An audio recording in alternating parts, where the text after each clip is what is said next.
জানো, টেক্সাস তাদের ক্রিপ্টোকারেন্সি তৈরি করছে। হ্যাঁ, ট্যাক্সিট কয়েন যুক্তরাষ্ট্রের মধ্যে স্বাধীন অর্থনীতি গড়ার পদক্ষেপ। ট্যাক্সিট মানে ট্যাক্সেস এক্সিট, টেক্সাসের স্বাধীনতা আন্দোলন। লক্ষ্য স্বাধীন অর্থনীতি, যেখানে লেনদেন, বিনিয়োগ, ডিজিটাল সম্পদ মানুষ নিয়ন্ত্রণ করবে। ট্যাক্সিট কয়েন ব্লকচেইন প্রযুক্তির ওপর কাজ করবে, ডিসেন্ট্রালাইজড, ট্রান্সপারেন্ট ও সিকিউর। উদ্দেশ্য শুধু ট্রেডিং নয়, ট্যাক্সেস স্বাধীনতা আন্দোলনের ফান্ডিং ও ব্লকচেইন ইকোসিস্টেম তৈরি করা। এটি যুক্ত হবে ট্যাক্সিটেল, নাফট মার্কেটপ্লেস ও ট্যাক্স বিজনেস পেমেন্ট সিস্টেমের সাথে।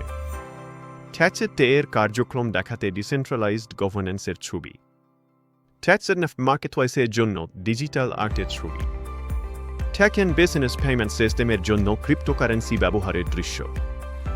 ভবিষ্যতে ট্যাক্সিট কয়েন হতে পারে ট্যাক্সের ডিজিটাল ইকোনমির মেরুদণ্ড। অনেকে বিশ্বাস করেন এটা ট্যাক্সের স্বাধীনতার প্রতীক। ভবিষ্যতের অংশ হতে ট্যাক্সিট কয়েন সম্পর্কে জানুন, এটা হতে পারে পরবর্তী মুভমেন্ট।